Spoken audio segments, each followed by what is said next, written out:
भारत सरकार ने वक्फ बोर्ड के जो नियम कानून है उसमें बदलाव किया है, अमेंडमेंट किया है। उसको लेकर के लगातार देश में विरोध देखने को मिल रहा है। हमारे साथ उत्तराखंड वक्फ बोर्ड के अध्यक्ष शादाब शम्स हैं, उनसे जानते हैं इस विरोध को वो किस नज़र से देखते हैं। जो विरोध चल रहा है वो उनका साफ तौर पे कहना है जो मुसलमानों की संपत्तियां जो उन्होंने वक्फ की थी मुसलमानों के हित के लिए, उन संपत्तियों को सरकार कब्जा करके अपने यूज़ में लेना चाहती है, जो कि ठीक नहीं है क्योंकि वो संपत्ति मुसलमानों की थी और मुसलमानों के काम आनी चाहिए। आप वक्फ बोर्ड के अध्यक्ष हैं, आप इसको किस रूप में देखते हैं? आपके सवालों में ही जवाब है। मुसलमानों ने वक्फ की मुसलमानों के गरीब मुसलमानों के लिए की, क्या गरीब मुसलमानों को लाभ मिला? नहीं। गरीबों के लिए दान की गई संपत्ति पे अमीर बैठे हैं और अमीर होता जा रहा है। गरीब मुसलमान के हाथ में भीख का कटोरा आ गया है। उसके पास इतने पैसे नहीं है कि अपनी रेडी के ऊपर, अपनी ठेली के ऊपर सब्जियां रख सके, वो फ्रूट की ठेली लगा सके, वो अपने बच्चों को शिक्षा दे सके, वो अपने बच्चों को बेहतर कारोबार करा सके।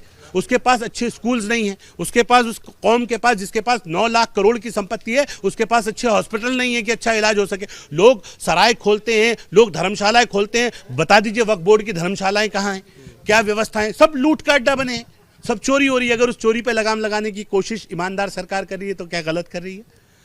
मुसलमान परेशान नहीं है, मुसलमान को दिक्कत नहीं है।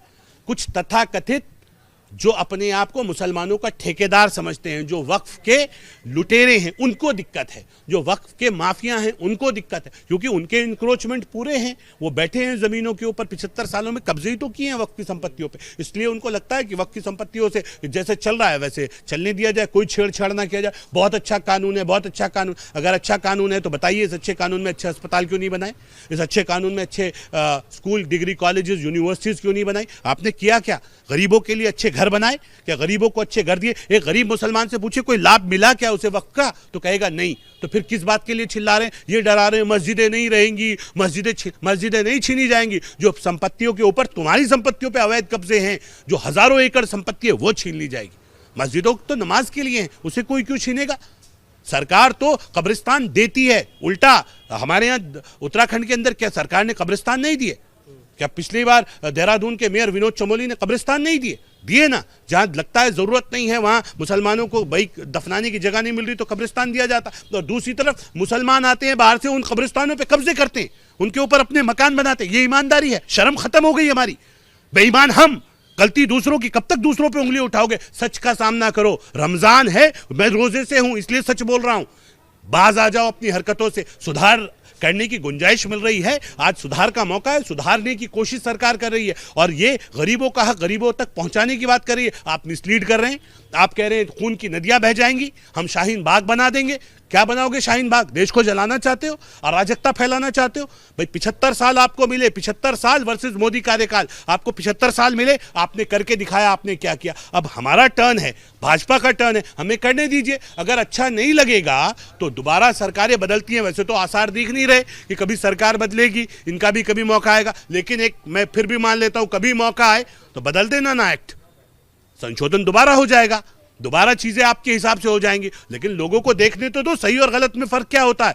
आप चाहते नहीं है, इसलिए आप कह रहे हैं देश जला देंगे, आग लग जाएगी, फला हो जाएगी। डरा रहे हो, धमका रहे हो। ये किसकी भाषा बोल रहे हो? देश जलाने की, शाहीन बाग बनाने की। आप चाहते हो देश अराजक हो जाए, आप चाहते हो कि देश में बेगुनाह लोग मारे जाएं, अस्त व्यस्त हो जाए सिस्टम। ये भ्रष्टाचार को बचाने की नापाक कोशिश कर रहे हैं लोग, क्योंकि उनको लग रहा है हमारी संपत्ति चली जाएंगी। जिन्होंने 1 रुपए लीज पे 5 स्टार होटल दे रखे हैं उन्हें परेशानी हो रही है। जिन्होंने अपनी संपत्तियों को, वक्फ की संपत्तियों को अपने चाहने वालों को पीछे से सेटिंग गेटिंग करके पैसा ले रहे हैं, उनको दिक्कत हो रही है। अपने आप घूम रहे हो बड़ी गाड़ियों में, बड़ी कोठियों में, बड़े रह रहे हो और वक्फ की संपत्तियों पे कब्जे करके। उत्तराखंड में कुछ संपत्तियों पे कब्जे हैं लोगों के, तो उसको हटाने के लिए आप क्या तैयारी कर रहे हैं?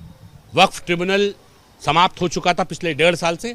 अब दोबारा वक्फ ट्रिब्यूनल बन रहा है, अस्थायी ट्रिब्यूनल बन रहा है। और नए अमेंडमेंट एक्ट से आने से पहले, क्योंकि जिन संपत्तियों के ऊपर अवैध कब्जे हैं उन संपत्तियों से कब्जे हटाने हैं और कब्जे ट्रिब्यूनल का आदेश हो जाएगा। क्योंकि जैसे ही आदेश होता है हमारी पूरी तैयारी है। अवैध कब्जे जो भी ट्रिब्यूनल वक्फ की संपत्तियों पर, उन्हें तुरंत हटाए जाएंगे। किसी कीमत पर भी इन अवैध कब्जेदारों को हम बख्शेंगे नहीं। और ये संपत्ति जिसके ऊपर गरीबों का हक है, मिस्कीनों का हक है, यतीमों का हक है, बेवाओं का हक है, उन्हें इन संपत्तियों का मालिक बनाएंगे और उन संपत्तियों को, उनको इस संपत्तियों पे बिठाएंगे, उनको इसका बेनिफिट दिलाएंगे। हमारे साथ बात करने के लिए वक्फ बोर्ड के अध्यक्ष शादाब शम्स थे, जिन्होंने कहा कि उत्तराखंड के अंदर जल्द ही ट्रिब्यूनल बनाया जाएगा, जिसके ज़रिए जो तमाम कब्जेदार हैं वक्फ की संपत्तियों पर, उनको हटाने का काम किया जाएगा, ताकि उनको हटा करके वक्फ की तमाम संपत्तियों को वक्फ बोर्ड में निहित किया जाए और उसको तमाम गरीबों को बाद में दिया जाएगा।